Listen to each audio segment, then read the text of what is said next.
Muy buenas tardes a todos y todas, a quienes nos acompañan en el 15º Encuentro Nacional de Promotores de Lectura, Divergencias y Disidencias en la Promoción de Lectura. Gracias por esta invitación a Confenalco Antioquia, a Tragaluz Editores. Hoy estaremos en esta mesa de conversación, Daniel Goldin, Teresa Abedoy y Gregorio Herrera, conversando sobre el poder de la biblioteca pública. Tendremos un espacio de conversación con los invitados y procederemos luego a abrir un espacio de las preguntas del público para que ustedes también puedan participar. Corresponde, para iniciar, por supuesto, presentar pues, a estos dos maravillosos invitados, a Teresa y a Daniel. Entonces me permitiré como leer dos breves semblanzas de ambos para ampliar también pues, el conocimiento que tenemos sobre ellos. Teresa Abedoy, mexicana, es creadora e investigadora, estudió arquitectura y filosofía de la arquitectura en la biblioteca, descubrió los libros de poemas y quizá eso explique por qué ha dedicado fragmentos de su vida a estudiar un equipamiento que habita en muchas ciudades del mundo y que considera tan valioso como la poesía misma. Ha sido usuaria, voluntaria, asidua y viajera visitante de distintas bibliotecas públicas. También es un gusto que nos acompañe Tere porque pues hay una publicación hermosa que salió en junio de este año, que nos servirá también como para trazar esta ruta de conversación, que es este hermoso libro editado por Tragaluz Editores, Manifiesto Poético Político por la investigación en la biblioteca pública. Y está también con nosotros Daniel Goldin, que estuvo abriendo el seminario, el encuentro en la mañana de hoy. Me permitiré también volver a leer la semblanza de Daniel. Daniel lleva 63 años luchando por no morir, cosa que a veces logra trabajando y en otras ocasiones sin hacer nada más que disfrutar de música. De Bach a John Cage, pasando por Celia Cruz y Pink Floyd, y de la conversación. Es editor y ensayista. Como editor, el nombre de Goldin se suele asociar al campo del libro para niños y jóvenes, ya que creó y dirigió los proyectos de libros para niños y jóvenes del Fondo de Cultura Económica y Editorial Océano. Pero una revisión más atenta permite entender su trabajo con los niños y jóvenes como una apuesta decidida por darle a la palabra dialogada un papel cada vez más central en nuestra sociedad, algo que procuró hacer durante los casi 6 años en los que fue director de la Biblioteca Vasconcelos. En 2019 recibió el premio Juan Pablo al Mérito Editorial, el máximo galardón que otorga la Cámara de la Industria Editorial de México. Y en la actualidad dirige la Asociación Civil Jardín LAC, lectura, arte y conversación en y para el espacio público. Ahorita pues les compartiremos también la más reciente publicación de Daniel, que por fortuna está para la lectura en línea en el repositorio de la Biblioteca Nacional del Perú. Es La música de las bibliotecas, política y poética de un espacio público hoy. Bueno, para empezar esta conversación y poder hablar de lo que es el poder de las bibliotecas públicas, vamos a conversar sobre ese poder a escala individual, como los pone bien Teresa en el manifiesto que acabo de mencionar. Y quiero preguntarle a ambos, a Teresa y a Daniel, ¿qué propició en ellos, como usuarios, la biblioteca pública? ¿Cómo se manifestó ese poder del que hablamos que tiene la biblioteca pública en cada uno? Teresa. Una pregunta, Gregorio. ¿Yo silencio o lo dejo todo el tiempo abierto mi micrófono? Yo creo que podemos, mientras que tomamos la palabra, silenciar de pronto para que los ruidos externos de pronto no se escuchen. Entonces yo voy a silenciar el mío para que... Okay. Bueno, yo creo que lo he contado en distintos lugares o a mis amigos. Y pues lo que pasó fue que yo tenía, como a muchas personas sucede cotidianamente, era la biblioteca o la calle, ¿no? O sea, no tenía como un espacio para estar sola con mis pensamientos en casa, porque tenía 4 hermanas, no tenía una habitación propia, más que mi hermana mayor, las otras 3 compartíamos, y tenía 8 años y era una persona como muy imaginativa que me subía al techo de la casa para contarme historias, etcétera, y estar sola. Entonces yo estaba pensando el otro día que en realidad fui una niña de librería antes que biblioteca, porque cuando iba de la escuela a mi casa había una librería y yo entraba a ver los libros, el librero me dejaba desde que empecé primero de primaria. Entonces, después cuando descubrí la biblioteca, porque acompañé a mi hermana a hacer una tarea, me encantó que ahí podría tener todo para mí, mi espacio, mi tiempo, y así fue como empecé de pequeña. Después en la adolescencia, en la juventud. Yo vengo de una familia que emigró de Sinaloa a la frontera, como a los 10 años más o menos, y entonces cuando llegué a la frontera también lo que hice fue buscar bibliotecas. Como no tenía una biblioteca pública cerca, tenía 10 años y me iba a la biblioteca de la universidad. Y así toda mi vida, la preparatoria, etcétera, y ya en la universidad. Y después me di cuenta con el tiempo que en los viajes que hacía, después de graduarme de la licenciatura para estudiar arquitectura y tal, siempre acababa en una biblioteca pública. Yo todo el tiempo acababa metiéndome en una porque era el espacio en donde mejor me sentía. Y con el tiempo, con los años, me di cuenta hasta hace muy poco, quizás hace unos 5 años, que en toda mi vida de usar la biblioteca, 30 y tantos años, siempre había ido a la biblioteca a ver libros de poesía y de arte, arquitectura o pintura. Nunca había hecho tarea en una. Y bueno, he sido voluntaria, etcétera, y lo que más me ha dado es eso, el voluntariado también es algo muy lindo, porque sucede mucha gente que empieza a ir a la biblioteca de pequeños, luego se interesan como en el nivel bachillerato, ayudar, a hacer una labor, y es un amor muy fiel el de la biblioteca. Después sigues yendo, aunque pase el tiempo y ya no vayas a las cosas que ibas en la adolescencia, ¿no? Pero es algo así, me ha dado rumbo de vida también. Gregorio, yo no, nunca fui usuario de una biblioteca pública, en buena medida porque las bibliotecas públicas en mi país, pues son un desastre. Yo empecé a gozar las bibliotecas y a pensar en la biblioteca como un dispositivo que anima la vida pública, que puede estimular procesos sociales, más bien en viajes. Uno de esos viajes fue un viaje a Medellín, otro de esos viajes fue un viaje a Clamart en París. Son dos bibliotecas muy pequeñas. Me interesa mucho subrayar el hecho de que sean bibliotecas pequeñas eh, y que sean bibliotecas modelo.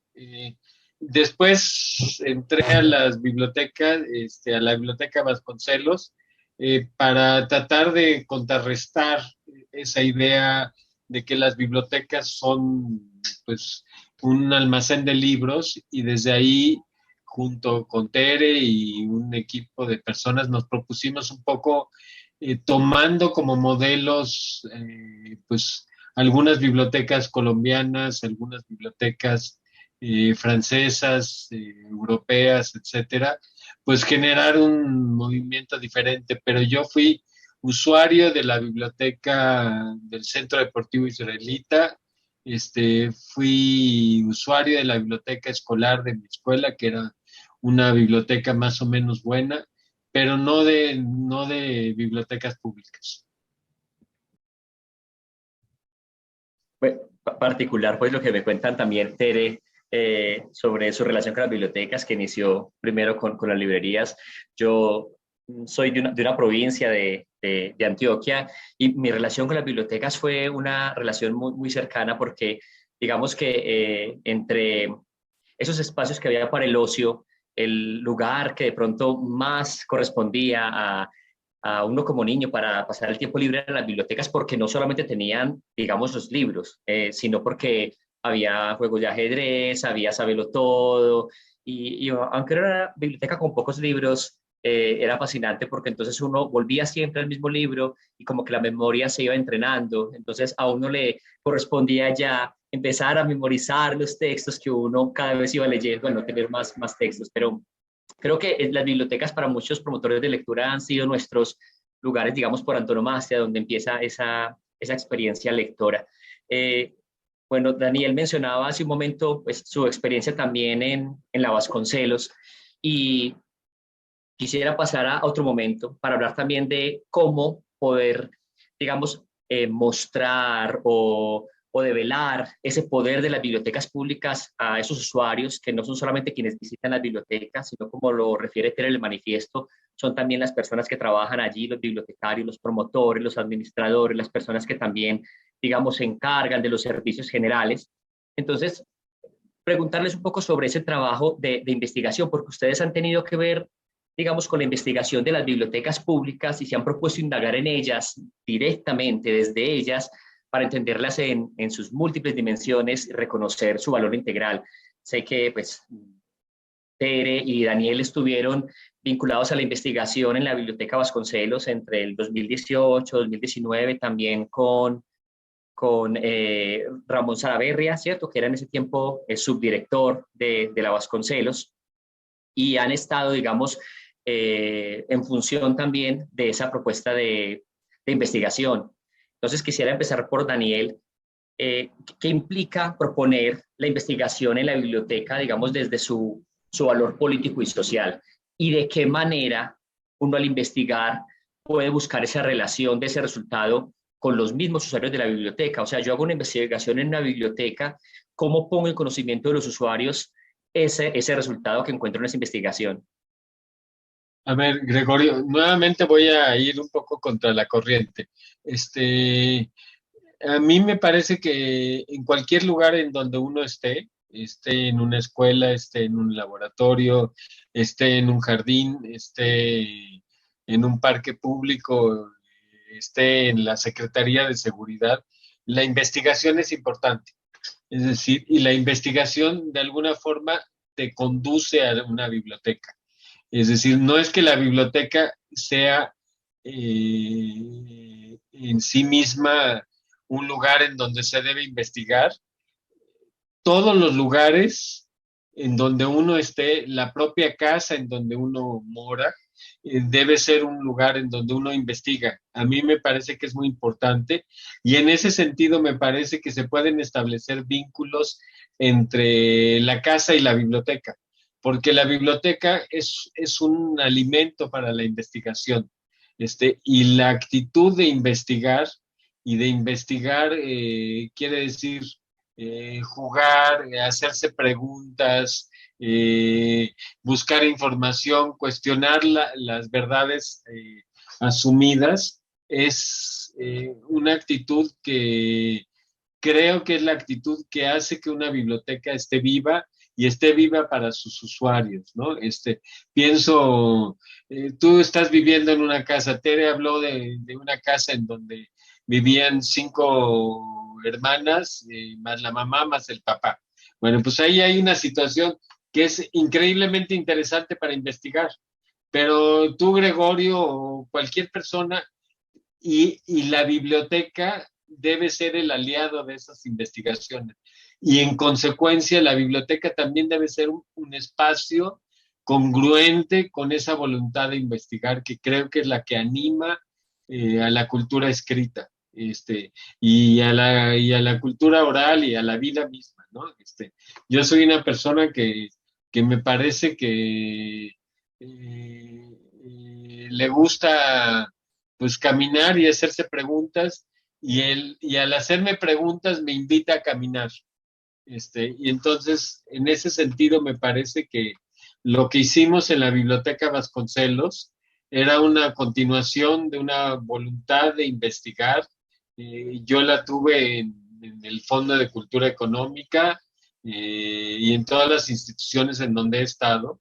Y tuve la enormísima fortuna de una mañana de sábado, día de descanso, encontrarme con una chamaca que estaba haciendo su tesis y que es una fanática de las bibliotecas, que se llama Teresa Bedoy, y que estaba por ahí y me dijo que quería hacer una tesis de investigación sobre las bibliotecas públicas en México, y yo, hábil y seductor, la convencí de que en lugar de hacer una investigación sobre todas las bibliotecas del país, que repito, pues la enorme mayoría son pues casi de investigación forense, la convencí de que hiciera una investigación sobre la Biblioteca Vasconcelos, la seduje para que hiciera su tesis de doctorado. Tere estuvo ahí haciendo su tesis de doctorado y tuvimos pues un diálogo muy rico. A mí Tere me ayudó a pensar la biblioteca Tere, pues le preguntaba a la gente, investigaba, se subía a los 7 pisos, daba vueltas por todos lados, me compartía muchas cosas y después creamos ese espacio que les compartimos, que se llama Ventana Vasconcelos, pensando que la investigación debería animar a la biblioteca a todo el tiempo a cuestionarse y a tratar de hacer experimentos para, uno, para estar más divertidos, ¿no? Y dos, para ser más cercanos a nuestros usuarios. Ya le Gracias, dejo hablar. Daniel. Pues aprovechando ya que referenciamos a Tere, en el manifiesto también Tere reitera la importancia, como también mencionaba Daniel ahorita, de que cada uno escudriñe, cada uno se deje tocar por ese espacio en el que está y haga de alguna manera una investigación desde uno mismo, ¿cierto? Entonces, pues, Tere, ¿qué significa también con todo lo que tú planteas en el manifiesto, investigar la biblioteca desde lo personal bueno, más especial, desde lo íntimo? ¿Qué indicaciones nos darías a nosotros como promotores de lectura, como bibliotecarios, para sumergirnos, hacer una experiencia inmersiva tal vez en la biblioteca y de hacer esa investigación íntima con el espacio? Bueno, no sé qué tanto quedó realmente o no esbozado en el manifiesto, porque como está hecho de muchos textos, reportes que hice para Daniel, incluso en 2018, y muchos ensayos que intentaba hacer y no terminé, que no fueron artículos académicos, porque realmente no me siento muy cómoda escribiendo artículos académicos, a pesar de que trabajo revisándolos. O sea, no sé si es por eso. Pero bueno, entonces para mí esto creo que es un paso más hacia atrás, que no sé si está en el manifiesto o no, pero tiene que ver con la idea de que no se ha dicho tanto que la biblioteca sirve para proyectos personales. Sí lo dice de la bibliografía que yo recuerdo o que alguien lo dijo antes, fue Ramón Salaverría en 2010 en Autodidactas, pero creo que eso se quedó ahí, ¿no? Y como que los entusiastas de biblioteca, pues a lo mejor sí conocían el libro o no, pero Ramón lo muestra muy claramente ahí, en Autodidactas en Bibliotecas, que lo que importan son las personas, no los libros. Es un libro de puras entrevistas a personas y cómo a través del uso de la biblioteca hicieron sus proyectos que ellos pensaban, ¿no? Entonces, hasta este año he escuchado más o visto como en la publicidad de los congresos y en los eventos que las bibliotecas son personas, pero quizá eso empezó hace un par de años o algo así, realmente no se decía. Seguía, yo cada vez que miraba un texto o una persona especialista hablando, siempre el enfoque era libros, conocimiento, ese tipo de cosas, ¿no? Entonces, yo me di cuenta de pronto que eso tenía que ver como con, pues, paradigmas, ¿no? Que veníamos del positivismo, el espacio público, lo urbano, y entonces yo pensaba que si podíamos como llegar a darnos cuenta que realmente lo que más sirve la biblioteca es para tus proyectos personales, que pueden ser laborales, espirituales, escolares, artísticos, de cualquier tipo, pues ya tienes como una base distinta para pensarlas, ¿no? Entonces, las bibliotecas, una de las conclusiones, digamos, de esa tesis que hice junto con Daniel y con Ramón, bueno, yo era la tesista, ellos eran así como con los que me decían, no, por ahí no, y cosas así. Entonces, nos dimos cuenta de eso, que las personas usaban la biblioteca para distintas cosas en su vida e incluso en su día, a lo largo de su día. O sea, ¿no? Podría ser que va a estudiar economía, pero también a tocar la guitarra, pero también un poco a teatro o ajedrez. Entonces, toda esta, digamos, complejidad de este equipamiento me hizo ver lo que está muy vinculado a lo subjetivo, ¿no? A los planes y carencias de cada quien. Entonces, por eso tiene que ver con cuestiones multidimensionales, tanto el equipamiento como las personas, y está vinculado a ese espacio público a paradigmas más complejos, que realmente, ¿cuánto tiene el pensamiento de la complejidad? 20 o 30 años que empezaron a salir los libros de Edgar Morin, ¿no? Entonces, ese tipo de cosas a mí me llamaba mucho la atención porque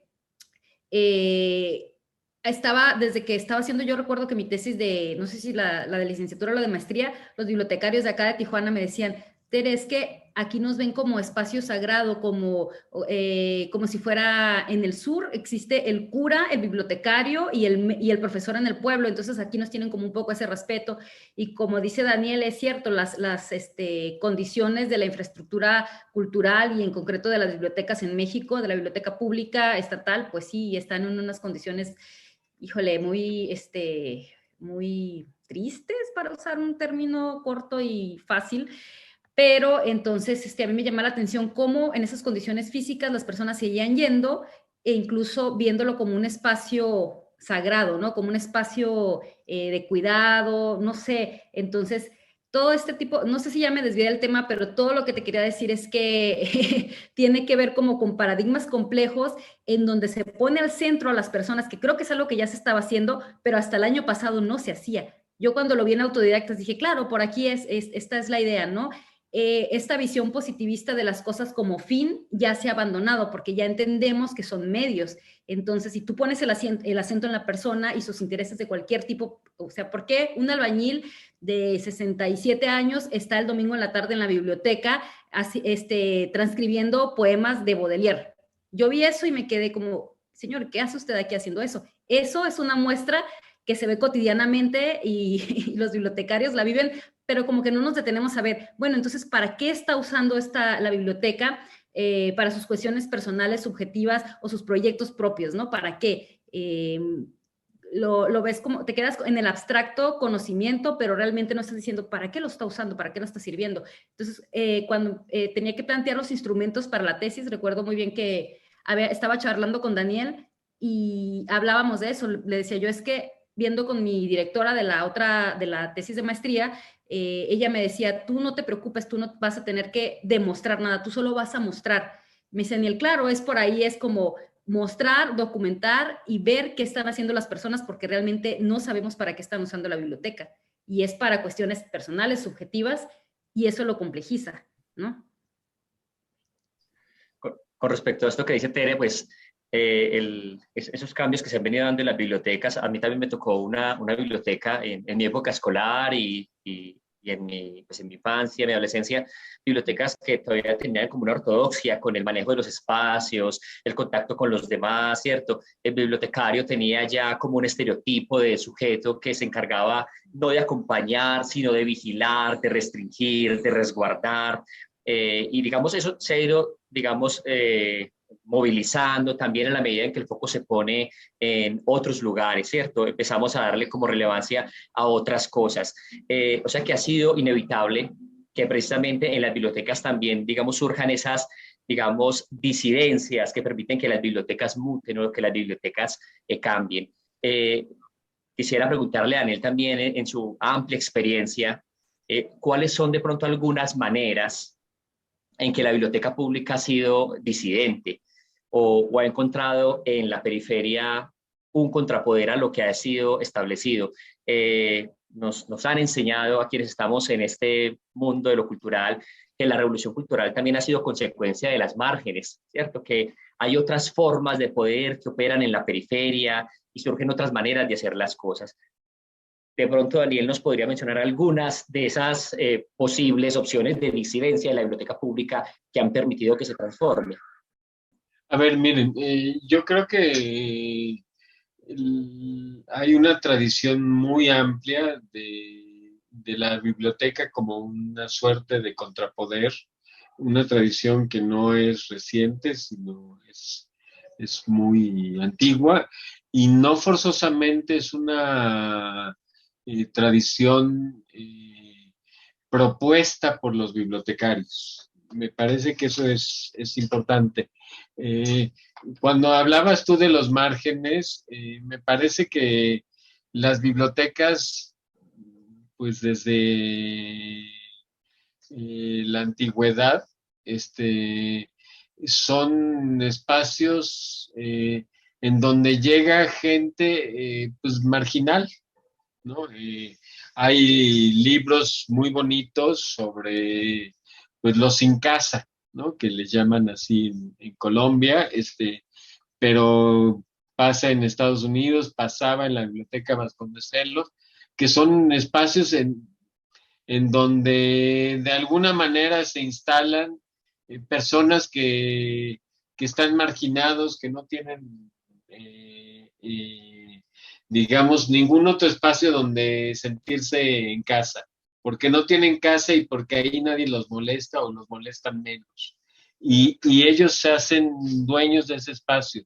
Yo aprendí de Genevieve Pat, por ejemplo, el arte de la hospitalidad en la biblioteca, y Michel Petit en sus libros, pues habla del espacio íntimo y el espacio público, en las bibliotecas, y me parece que honrar ese arte de la hospitalidad permite repensar la cultura de una manera diferente, ¿no? Es decir, cuando uno brinda hospitalidad a cualquiera, cuando uno le brinda atención, escucha a cualquiera, la posibilidad de la escucha, es algo importante, es algo que fomenta una cultura absolutamente distinta a la imperante en el espacio público, donde hay que estarse peleando, hay que subirse al micrófono, hay que pedir votos, hay que luchar. Yo aprendí muchísimo de las veces que estuve en Clamart, en París, insisto que es una biblioteca muy pequeñita como la biblioteca pública, la biblioteca piloto, en donde pues se le dejaba a la gente llegar y se estaba en disposición de escucharlos y de atenderlos. Ni siquiera era una obligación de ir a molestarlos y preguntarles cosas. Y me parece que también hubo momentos en donde recuerdo haber ido acompañando a los bibliotecarios de Clamart de casa en casa con una canastita de libros y preguntar. Y entonces había un vínculo con la comunidad y son cosas pues que hicieron en la Guerra Civil Española los republicanos, que se han hecho en muchos lugares. Creo que la biblioteca es un espacio hospitalario, probablemente es el único espacio hospitalario para cualquier persona en cualquier edad. Es el único espacio en donde se prestan cosas para cualquier persona en cualquier edad, independientemente de su condición social, de sus preferencias políticas, sexuales, etcétera, de su grado educativo, y me parece que ahí hay ejerciendo esa vocación hospitalaria, uno puede llegar a cosas absolutamente inéditas, y que no la brindan los museos, no la brindan las escuelas, las universidades, los parques, etcétera. Y es una cuestión aparentemente muy simple, pero muy comprometedora, y yo con eso querría como decirle a los bibliotecarios que la cuestión es mucho más sencilla, y mucho más comprometida de lo que uno aparentemente cree. Entiendo que es una paradoja decir que es sencillo y a la vez comprometido, pero creo que sí va por ahí. Sí, Gracias, Daniel. ¿puedo decir algo sobre lo que dijo Claro, Daniel? claro, Tere. Me di Adelante. cuenta de eso, de lo que está hablando Daniel cuando recién acabé mi tesis de maestría, que tenía que ver con algo de procesos de subjetivación, marginalidad, desarrollo, bla. Y entonces hice como unas visitas a todas las bibliotecas de la ciudad intentando hacer un catálogo, documentar qué se hacía, bla, bla, bla. Y ahí me di cuenta, dije, al terminar, fue como, ok, la periferia es la que innova y el centro solo legitima. Eso es algo que la sociología, no sé por qué no nos lo ha dicho, quizás sí, yo no me he enterado porque pues, yo no soy socióloga. Y entonces, sobre esto que hablaba Daniel, sí, las bibliotecas responden a necesidades sociales, digamos, es uno de los equipamientos que te da cosas básicas para tu vida. O sea, no es la biblioteca en sí, sino mi vida lo que importa y cómo la biblioteca va a ayudar a mi vida, ¿no? Entonces, por eso dice Daniel, es sencillo, sí, totalmente de acuerdo con todo lo que dijo, porque muchas de estas prácticas que hacían los bibliotecarios, como por ejemplo, y bibliotecarias, de decir, las señoras del barrio vienen, voy a darles una tacita de té para que se sienten y me cuenten sus historias de vida, y esas cosas tan sencillas que ahora, 20 años después, se hacen o se hicieron desde hace mucho tiempo en las bibliotecas, ya ahora son como, el boom de las nuevas actividades, y dices, wow, esto ya se hacía porque la periferia y el margen de acción que tiene que no te estén vigilando en una biblioteca, les permitía hacer eso a los bibliotecarios y responder a necesidades sociales cotidianas que ellos detectan en sus barrios, ¿no? Entonces... Tere, con lo que tú mencionas, y creo que Daniel también fue enfático en algo, y es el asunto de la hospitalidad, o sea, cómo la biblioteca se vuelve un espacio hospitalario, y creo que no solamente desde la atención que brinden las personas que trabajan en la biblioteca, los servicios que se le puedan ofrecer, esos gestos, digamos, de afecto, que tienen que ver también con el contexto social de las personas, como ofrecerles algo para sentarse a conversar. Hay otro asunto que creo que también es relevante con el asunto de la hospitalidad, para uno sentirse bienvenido al espacio. Y creo que pues, con tu experiencia también en tu formación como arquitecta, como doctora en filosofía de la arquitectura, quisiera preguntarte cómo la biblioteca se vuelve ese espacio hospitalario y de alguna manera ha sido disidente en ir quebrando esos lugares rígidos para proponer, digamos, unos equipamientos distintos, salirse como de una arquitectura convencional y buscar unos espacios que se acompasen al territorio, que detonen también en el visitante como una relación poética con ese espacio. Entonces, ¿qué es, digamos, menester tener en cuenta para construir una biblioteca pública? ¿Y qué papel juega ese espacio donde me siento bienvenido como usuario, pues en relación, digamos, con el contexto, con la población?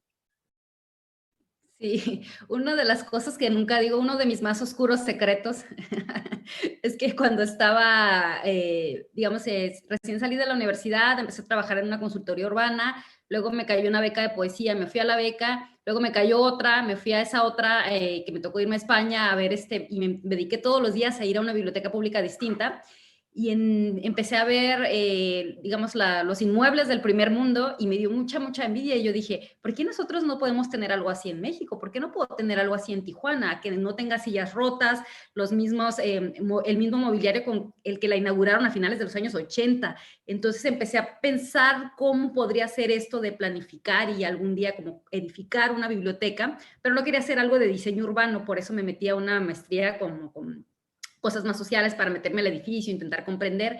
Entonces, desde hace mucho tiempo tenía como esta fantasía de qué sería pensar en una biblioteca, ¿no?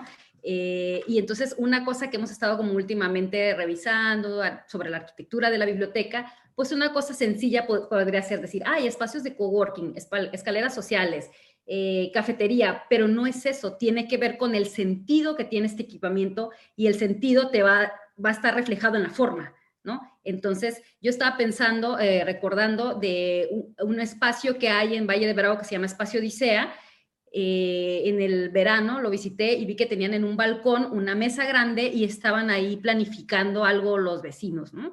Y entonces yo me quedé pensando, ¿qué pasaría si esa mesa tipo biblioteca, que parece más bien una mesa de oficina, fuera una mesa acá abajo en el jardín, ¿no? Que fuera una mesa larga como de comida, de comida al aire libre, y en donde en la noche llegaran los del barrio y ahí se hicieran las juntas del barrio, ¿no? En algo más confortable. ¿O qué pasaría si tú le das al sentido a la biblioteca como esta cosa más cotidiana, subjetiva y poética, y entonces en lugar de tener una mesa con tu silla para estudio, tienes el librero, abres un poco el librero y tienes ahí un huequito para tú sentarte a leer, ¿no? Todas estas formas van a cambiar, pero depende del sentido. Por eso es importante pensar en el sentido, en los múltiples usos y en ese tipo de cosas, ¿no? No tanto como una respuesta al uso de las cosas, sino pensar realmente en el sentido que está teniendo ese equipamiento que va a tener en el futuro para el barrio.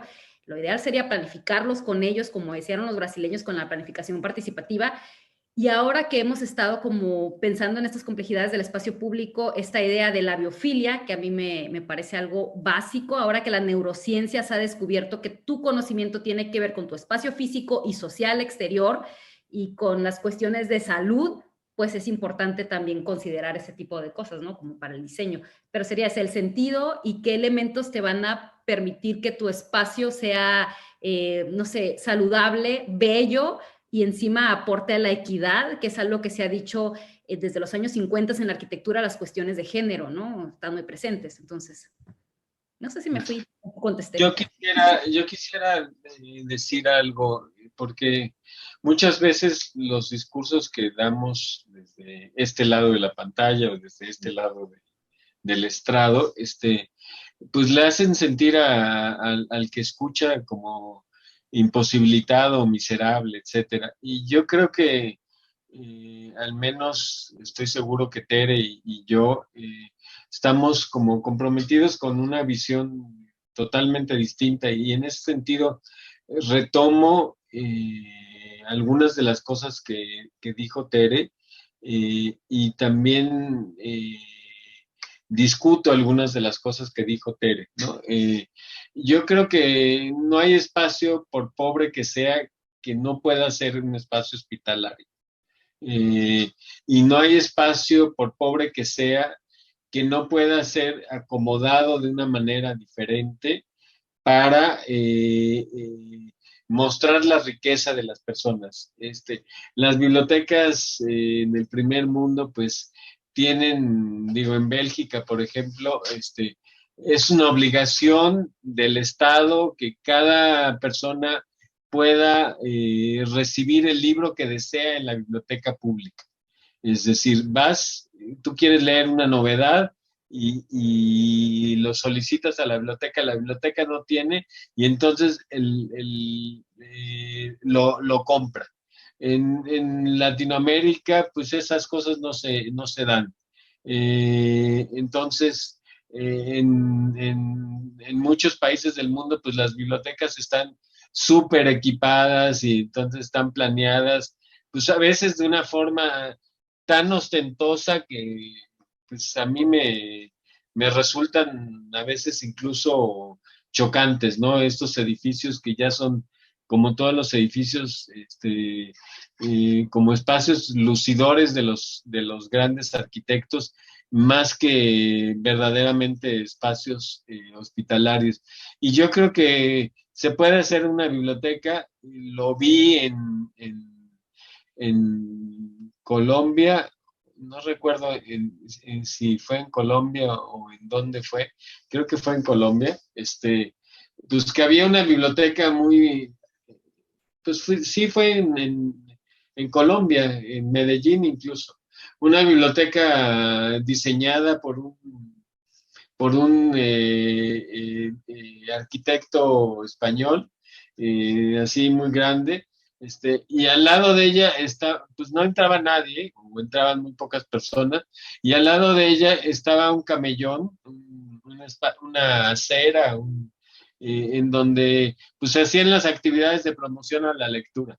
Y eso lo que demuestra es un poco como un espacio pensado por los arquitectos más afamados y premiados del mundo, esto es en Medellín, ahora lo estoy recordando, pues no era un espacio hospitalario, y al lado, recuerdo que cruzaban Medellín en bicicleta unos cuantos promotores y tendían un mantel en la acera al lado de los coches y hacían actividades. Y me parece que la actitud es importante. Hay que tener un diálogo con los usuarios y hay que hacerle sentir al usuario que la biblioteca puede ser un espacio en donde él prolongue y extienda su vida, multiplique las posibilidades de su vida. Y yo, mira, diariamente voy a mi estudio de pintura, y voy recogiendo basura de la calle, o supuestamente basura, ¿no? Que son unas ramitas, que son unos botecitos, que son unas flores, que son unas hojas, a veces te encuentras y yo creo que con esas cosas bien acomodadas, ya tienes un espacio que es un espacio amigable y y puedes hacer, digo, N cosas, no me quiero extender, N cosas para hacer un dispositivo urbano amigable y potenciador de la gente, del trabajo bibliotecario, ¿no? Que el trabajo bibliotecario nace de una voluntad de conservar, de preservar el fuego de una conversación. Y a mí me parece que eso es absolutamente fundamental tenerlo muy claro. Es decir, puede ser un espacio silencioso, puede ser un espacio ruidoso, pero en todo caso es un espacio que permite mantener el calor de una conversación. Como cuando hacemos un asado, que a veces el carbón está pues casi gris, hasta que lo ventilas un poquito y se enciende. Bueno, pues así es el espacio bibliotecario tal como yo lo entiendo. Gracias, Claro, yo Daniel. empecé diciendo que Dale, tenía que ver más que con el sentido que con la forma. Sí, claro.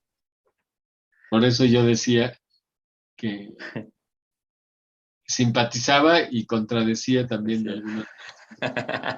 Tere dice, como siempre nos estamos peleando y discutiendo, pero bueno. el, el tiempo es corto. En este espacio que tenemos de conversación, pues ya casi que vamos cerrando. Quisiera invitar también a todas las personas que están con nosotros, que nos puedan ir dejando sus preguntas, compartiendo sus inquietudes o reflexiones para Tere y para Daniel. No quisiera como cerrar sin preguntarles sobre esos dos proyectos en los que ustedes participaron juntos y de hecho todavía participan en Biblioteca Vasconcelos y Jardín Lac. Digamos que las bibliotecas, muy hospitalarias, otras no, tuvieron una crisis de presencialidad y tal vez todavía la estamos teniendo, una crisis de presencialidad que pues detonó la pandemia y que de alguna manera todavía está.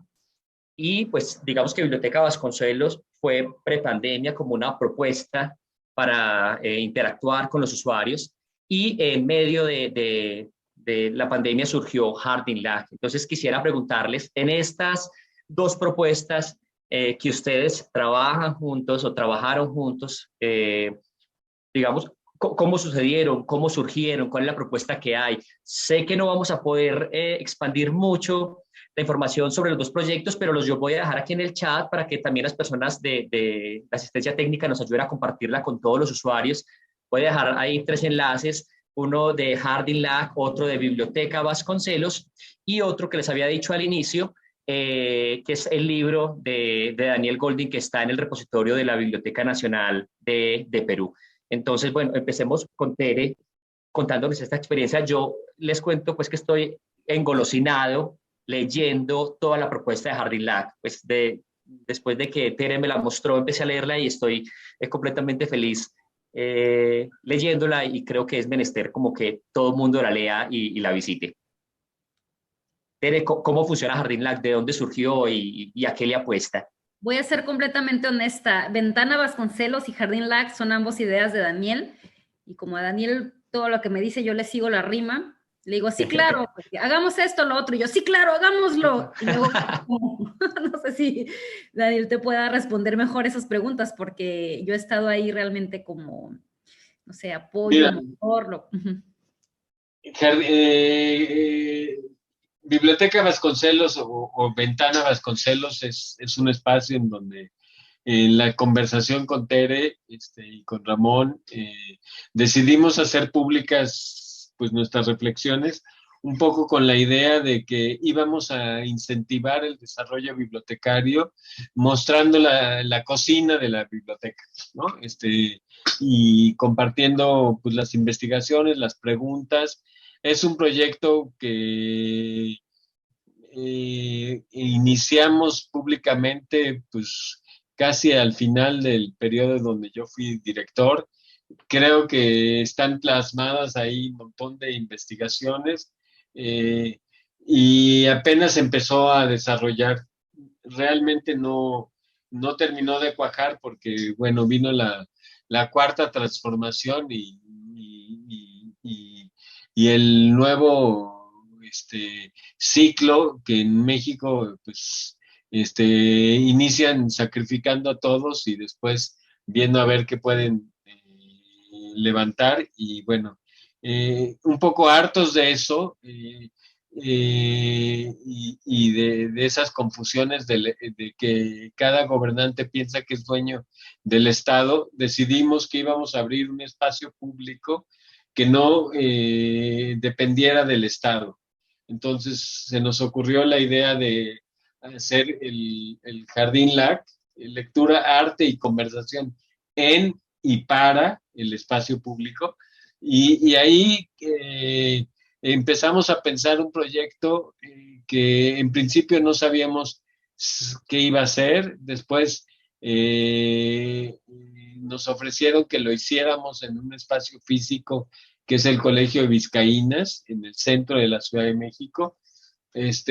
Empezamos a trabajar Ramón y yo en el proyecto conceptual y al mes y medio vino la pandemia y entonces pues no sabíamos muy bien qué hacer, ¿no? Si esperar 3, 4 meses que pasara la pandemia o hacer otra cosa y como flojos no somos, pues nos preguntamos un poquito qué quiere decir esa crisis de la presencialidad, que es una crisis enormemente compleja, que yo creo que los bibliotecarios estamos obligados a preguntarnos, porque creo que no es solamente estar en un espacio físico lo que hace que estés presente o no estés presente. Creo que estar presente lo vemos pues cotidianamente en la calle. A veces hay dos personas que están físicamente incluso compartiendo la cama y cada quien está consultando su pantalla, ¿no? Entonces, me parece que estar presente supone estar en una suerte de sintonía con el otro y yo creo que en este momento hay una extraordinaria oportunidad para todos los bibliotecarios que tengamos esa vocación para preguntarnos qué caminos podemos tener para estar presente en la vida de los otros. Sin duda alguna, la pandemia es el inicio de muchas otras epidemias, pero es también la continuación de una crisis de la presencia que se ha venido dando desde hace muchos, muchos años. Y creo que hoy tenemos la obligación de preguntarnos qué quiere decir estar presente en la vida de otros y estar presente en el mundo nuestro. No tengo las respuestas. El libro que empecé a escribir durante la pandemia, el de la música en las bibliotecas, es una especie de itinerario de mi interrogación sobre eso, pero pues si vamos a esperar a que regrese lo físico, pues en una de esas, con la crisis económica que se avecina, pues mucha gente va a decir, bueno, pues si pudimos vivir sin las bibliotecas, pues ¿para qué las abrimos? Mejor abramos espacios de cómputo o abramos no sé qué, y creo que los bibliotecarios tenemos que ser suficientemente imaginativos como para trasladar la pregunta de la presencia física a la presencia en la vida nuestra y en la vida de los demás. Y yo creo que hay muchísimas oportunidades de investigar, de las preguntas que nos estamos haciendo desde Jardín LAC. Repito, no es obvio, hay un montón de ruido, y creo que el ruido no es forzosamente algo que estimule la sensación de estar presente en la vida de alguien. Gracias, Daniel. Yo quería decir una cosa más, porque estamos presentando un libro, que es un libro que, además del texto, es un objeto físico. Y a mí sí me impresiona mucho este objeto físico. No sé cómo diablos hicieron este libro con tanto cariño hacia Tere y hacia las palabras de Tere. Y sí quiero felicitar a los editores de Tragaluz, porque pues es una joya. El que lo quiera leer, pues que lo lea. Lo pueden leer de la primera página a la última página, pero también lo pueden observar y observar el cariño que los editores tuvieron hacia Tere. Y quiero dar un saludo a los editores de Tragaluz, Las porque las editoras de Tragaluz, perdón, mea culpa de género, etcétera, ahórquenme. Pero bueno, pues es un espacio, es un jardín para quedarse ahí, observarlo, ver el cuidado, el amor que hay por las ilustraciones, por los papeles, por el despliegue. Y sí los felicito mucho.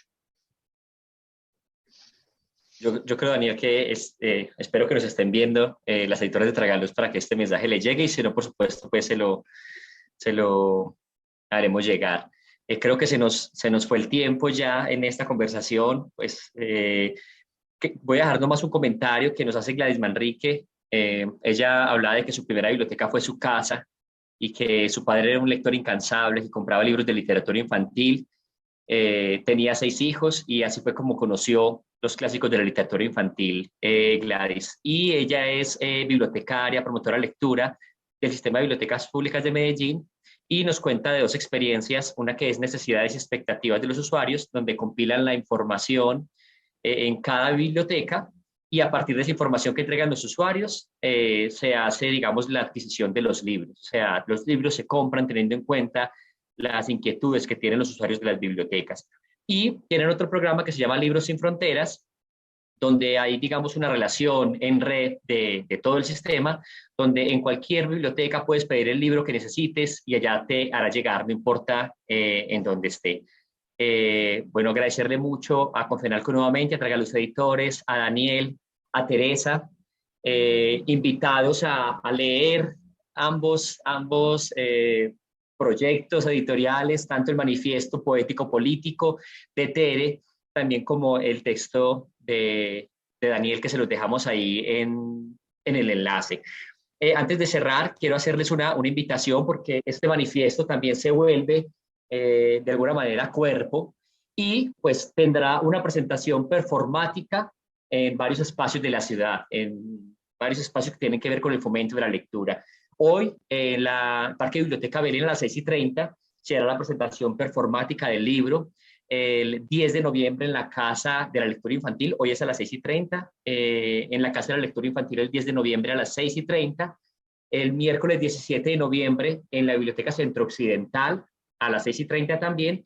Y la última presentación performática del manifiesto poético-político por la investigación en la Biblioteca Pública será el miércoles 24 de noviembre, precisamente en la Casa Editorial del Libro, en Casa Tragaluz. Entonces también muy invitados. Es una programación que organiza Confenalco Antioquia, el Sistema de Bibliotecas Públicas y Tragaluz Editores, y es otra forma también pues de relacionarse con este bello texto. Entonces ahí les queda la invitación a todos los que estamos en Medellín para que asistamos. Tere, Daniel, muchísimas gracias por este espacio de conversación. Bueno, pues conocer a Tere, además de su libro, conocerla aquí a través de la virtualidad, de Daniel, pues nuevamente verlo. Un saludo muy especial para ustedes allá en México. Muchas gracias a todos. Saludos en lenguas de señas también. Es un placer compartir con ustedes. En la biblioteca teníamos un espacio para la lengua de señas y me parece importante siempre recibirlos y mostrar que es otra lengua nacional, y compartir con ellos pues, que la lengua pasa por el cuerpo, ¿no? Indudablemente. Bueno, y a todas las personas que nos acompañaron, que sigan conectados con la programación del Encuentro Nacional de Promotores de Lectura. Una buena tarde para todos y todas. Chao. Chao, chao.